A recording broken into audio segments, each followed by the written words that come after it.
Hello and welcome to the Handicapable Black Woman Throne Room.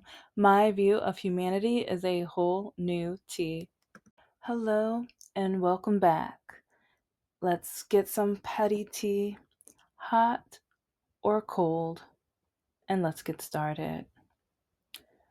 Well,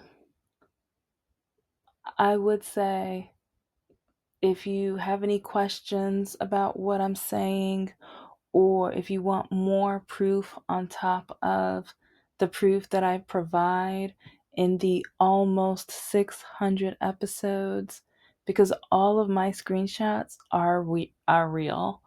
Nothing is AI. Not like I only alter to blur out either the N word or like whatever derogatory, terrible trolling word, or when if they provide phone numbers or private information, stuff like that.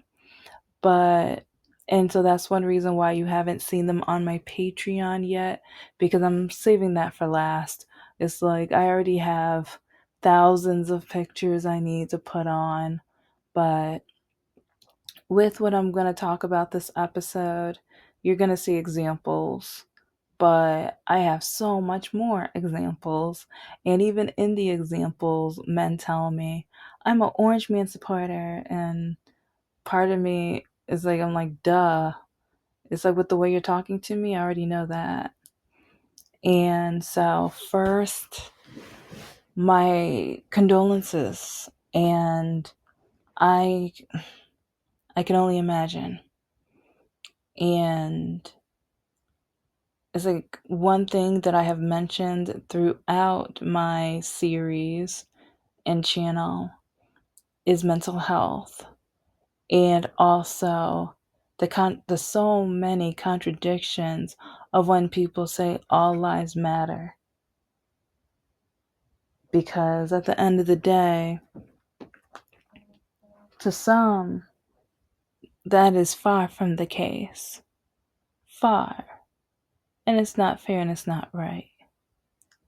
And I want to know, what is it going to take? Because I do plan on even doing a mini series, and it might end up being a long series, because I I've noticed what at first I didn't think much of what the Orange Man was doing, because I saw things from my marketing classes and things that I have studied within my marketing experiences, but I'm just like, okay, it's not going to go any farther than this. And even my ex-boyfriend, he kept saying people aren't going to be stupid enough to vote for him. But first he said people aren't going to be stupid enough to follow him. And then people started following him.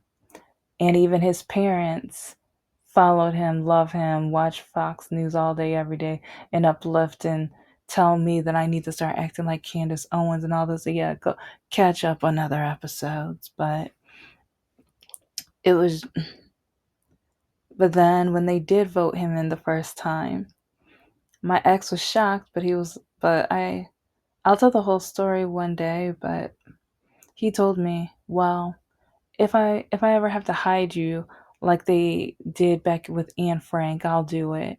Don't worry. It's like, we've got you. I got you. Yeah, that was his, yeah. Ugh. Whew. But anyway.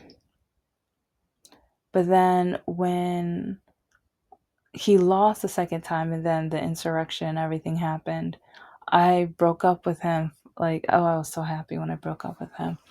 But I I kept noticing, like, especially with as strong as his cult, because yes, they are a cult.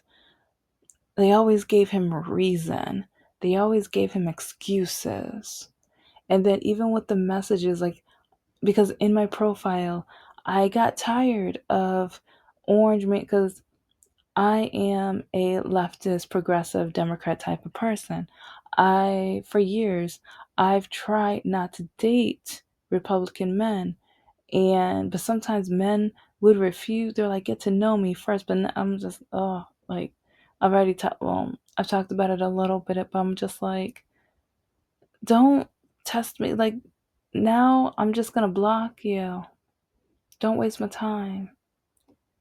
But I say all of that because now, after we've had all of this sorrow and painful situations happen all in one weekend, all on the first, like, some of it happening the first day of Hanukkah, and, well, and it's terrible timing, but before I will forget, I will say Happy Hanukkah to all of those celebrating, and I hope the rest of the holiday is peaceful and beautiful, and that you get to spend your time with your family, and that the reason for your season is beautiful and blessed and amazing, and that you get to look forward towards the new year. So, okay. But when the orange man had the nerve to say that two people were eliminated because they had, like, TDS or DD, like, yeah, TDS, I think it is. I forgot the initials, but the disorder, because like, derangement syndrome of him. Not everything is about you. One day I can't wait until none of this stuff is going to be about you. And I'm going to have there's so many episodes I need to do, but I'm going to have another episode because Republicans kept trying to say or tell Democrats and progressives or everyone on the left how dumb we are because, oh, you're having the No Kings protest. We don't have a king. We don't have a king. Look at what's going on around you. Pay attention. Oh, and some people are celebrating because they want him to be king, but then they're not paying attention to what's going around them, especially with the millionaires, billionaires. Some might be a trillionaire soon, but they're not paying attention, especially when minimum wage isn't getting any better. Factory after, like, manufacturing after company are closing down. Companies are not able to continue running, or they have to raise their prices. And to the point where now people on Fox News, oh, a cult, they're just like, oh, well, your your kids don't need $75. And then the president said, oh, you don't need 75 pencils and dolls. And then Fox News again, oh, you don't need to buy anyone over the age of, like, 17 or 18 a gift. You don't need to get grandma slippers and stuff. Just focus on the 3 through 17-year-olds. And I'm just like, what? All of this whining and crap you guys have done over the years about Christmas, the war on Christmas. Now you're having a war with people's wallets in order for them to try to celebrate the Christmas holiday or the holiday, whichever holiday, because some people celebrate. Do you know how many holidays go on throughout this month? So many. And that should be another episode too, but I can't promise that because I've got too much to talk about already.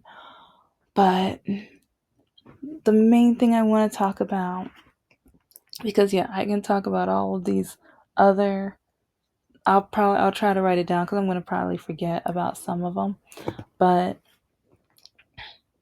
when the president was name calling and with the whole derangement syndrome, his supporters are acting brand new. Because just like when they say, we don't have a king, look and pay attention. Pay attention. Because a lot of you guys are not paying attention to all of the things that he is doing.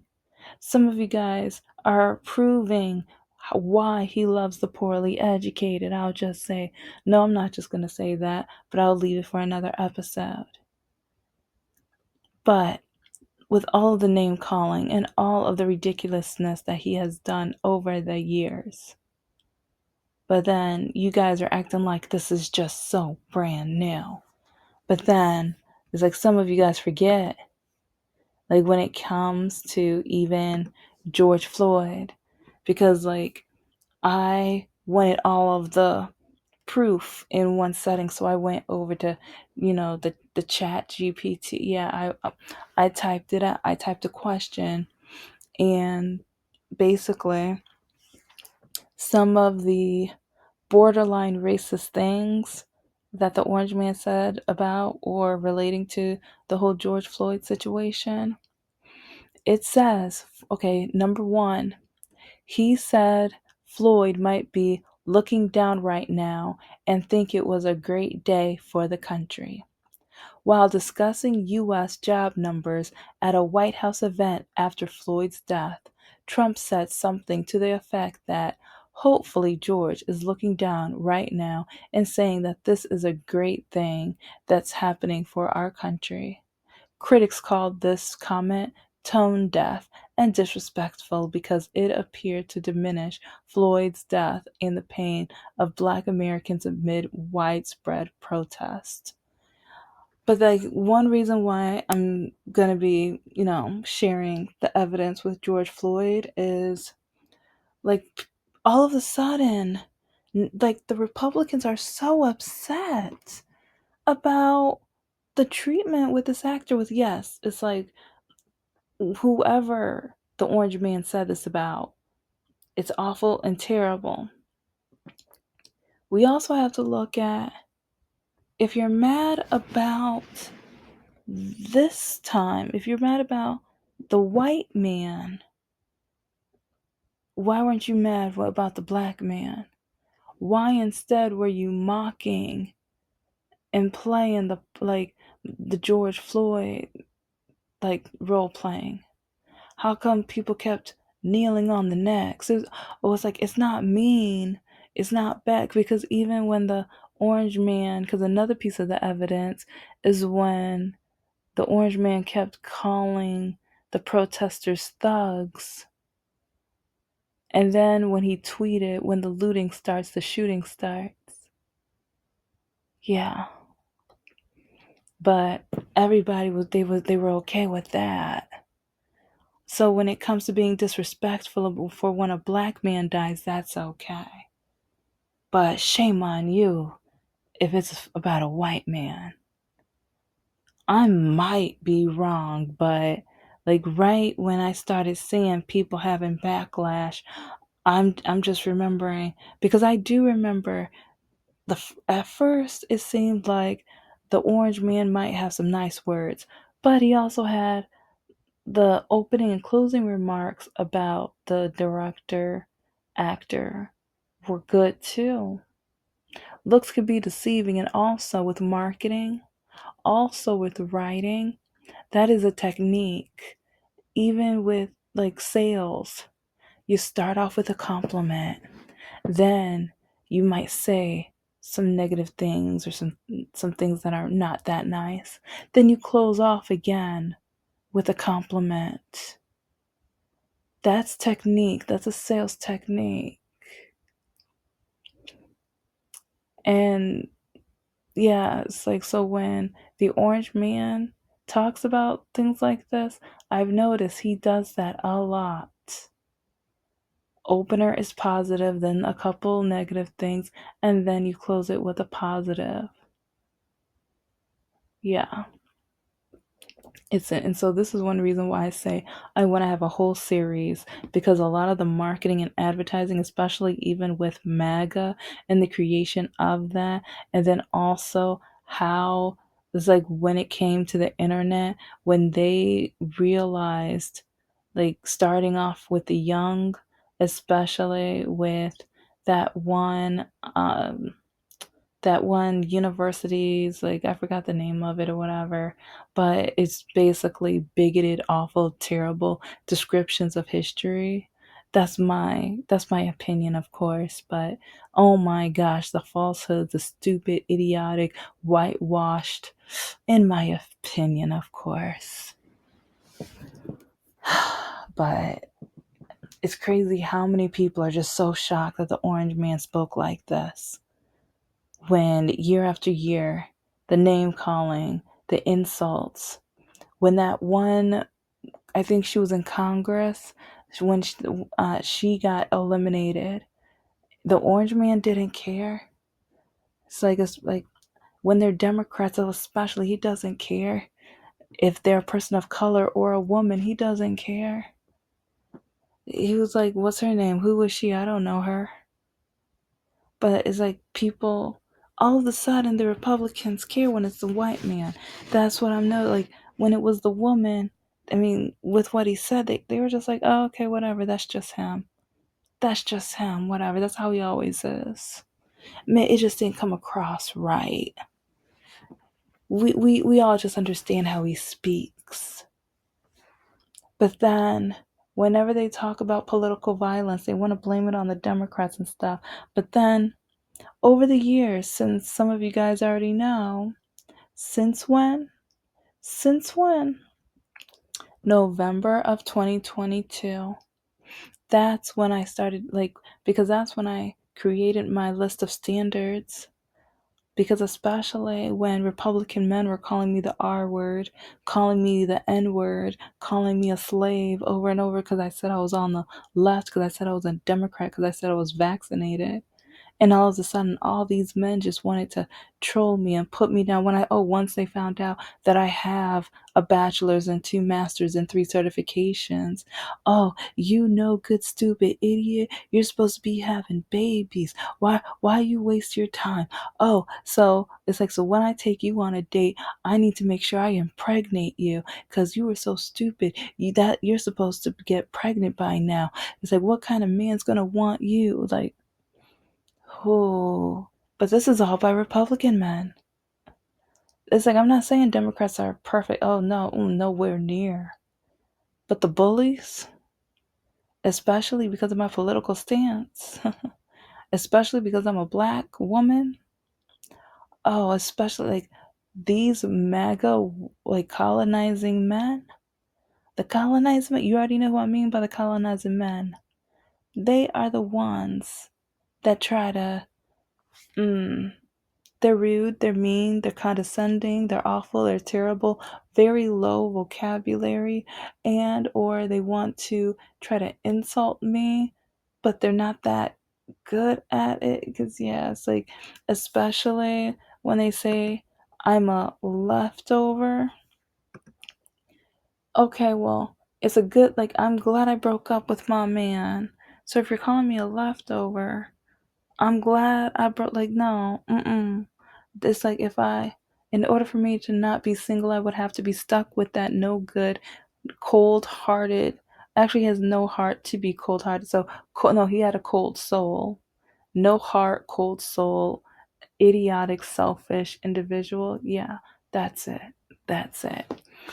But, and that's all in my opinion too. But if you've been listening to my episodes, you already know why I think all of that. And I have only given you a teaspoon. I have a whole bowl of dessert, of petty dessert to serve you. But when people keep saying that, like, especially, oh, even with like Hillary Clinton wanting to lock her up, and it's like, and then Kamala like saying the only way that she got the position or got where she is because she gave certain types of jobs to men. And it's just like, people want to act brand new, act like, and it's like they're like, no, he's not normally like this, or he's funny, or this is his personality, and it like, you act like you're shocked now. How are you going to be shocked over, like, if you're shocked, then yeah, I don't have anything nice to say after that. You can take a guess on what I'm thinking right now. But yeah, when you have a so-called leader, a president who called someone the R word just a couple weeks ago and then called countries garbage and then said some people are eating cats and dogs, But yeah, it's like when people were getting threats and everything because of all of these accusations. Yeah, you guys didn't mourn or help or try to support with that. You guys cheered it on. You guys were the ones calling the hospitals and calling places in order for these people to feel threatened. But now it's like it's a white man, so you gotta, yeah. And like I said, my condolences for him and the family, but it's just really odd how now, now people are like, okay, now you went too far. Now you went too far. He's shown himself throughout the years.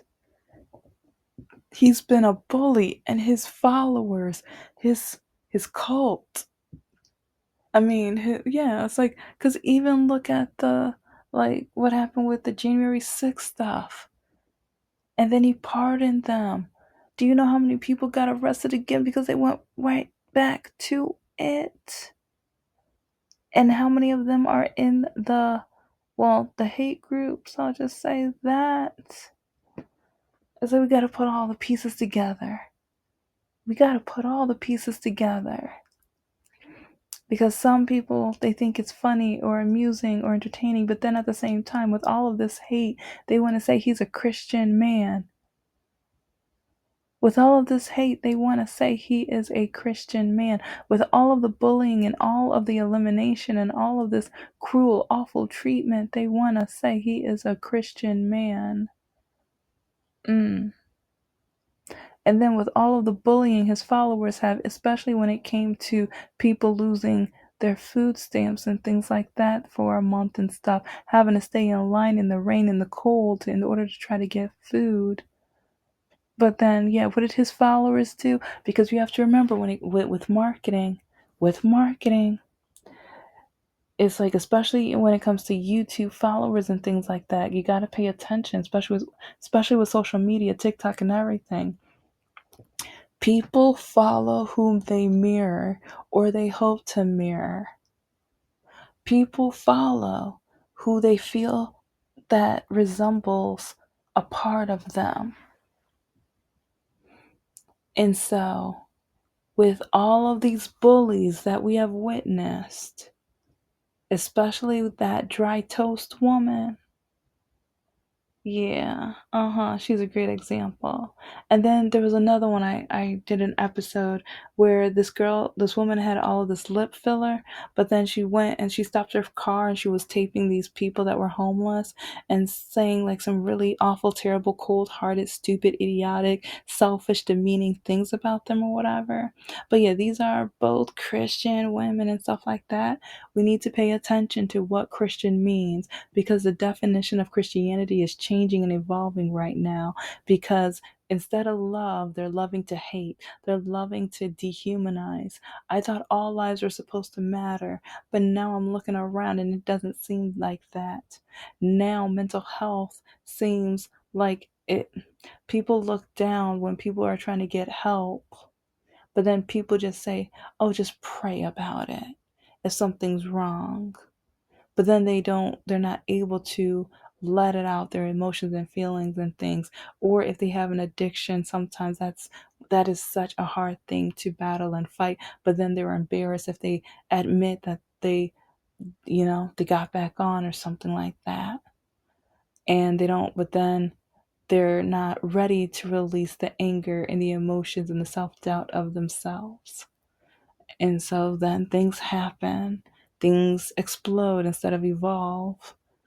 It's like sometimes they need a release, but they're exploding literally, and well, not literally, figuratively, okay? Yeah, symbolically. But I mean, well, literally in an anger. Well, anyways, you know what I mean. But I just, I don't know. It's just after, like with this past weekend and everything that's been going on, and I'm gonna talk about the other two situations that happened, but I just kind of noticed that they have empathy over the words that the orange man said about him, but with so many other people they could care less. And then with George Floyd, oh, he was on this, he was on that, anyways. Who cares? Blah blah blah. And then like mocking him. They're ashamed of what the president did, but then they had no problem mocking what happened with George Floyd and then defending the police officer. They had no issue with that. They had no issue with that, and I wonder why. Even if he was addicted, but it's like I think they said he was clean for a period and stuff like that. It's like if if you've never had an addiction to anything, you have no idea. It's like some of them are fighting it, some of them are trying. And we also, sometimes I feel like there's not enough empathy out there. And I might put it in this video, but I'm going to do another video on literacy and the reason why reading is so important and fundamental, because there was that one rapper artist who had the nerve to say that there's no, like, you don't need to learn how to read, but you need to know financial literacy. And some like, oh, that garbage. I was just like, because yes, financial literacy is important, but literacy is greatly important. But yeah, that's a different episode for another day. But I will say this: read, educate, learn. And even with one of the studies I was about to talk about, but it's like the more you read with fiction, the more empathy you have. That I just like, and I'm going to try to look up some of the exact studies and tie those in, if not this episode, a future episode really soon. So, but part of me thinks maybe that's why I have so much empathy, because writing the fiction, I always have to think within a new character. I have to invent the character. And especially since my characters are of all different types of diversity, I have to create the who, the why, the where, the when, and who they are going to be by the end of the story. And that takes so much empathy and compassion. Even with my villain, sometimes I have to create, like, why are they like this? So I recommend, even if like I want it to be a novel, but even if it's like a short story, start there. Maybe even a comic, start there. But I don't know, I'm just, with all of this mocking and teasing, and then like I told you on my Patreon, I have thousands, not hundreds, thousands of examples of a lot of what these men have said to me, how they have tried to troll me, harass me, be mean and bully, and be dehumanizing and treating me like garbage just because I don't think like them, just because I have my own opinion. But then they have the nerve to say I am like a sheep, while they're now, some of them are now giving the orange man an excuse for hanging out with Epstein. Yeah, yeah, yeah. You should hear what they're saying now. You should hear what they're saying now. But anyways, this is the Handicapable Black Woman Throne Room. I am a woman, I am of color, and I am handicapable. But most importantly, I am human, and you're human too.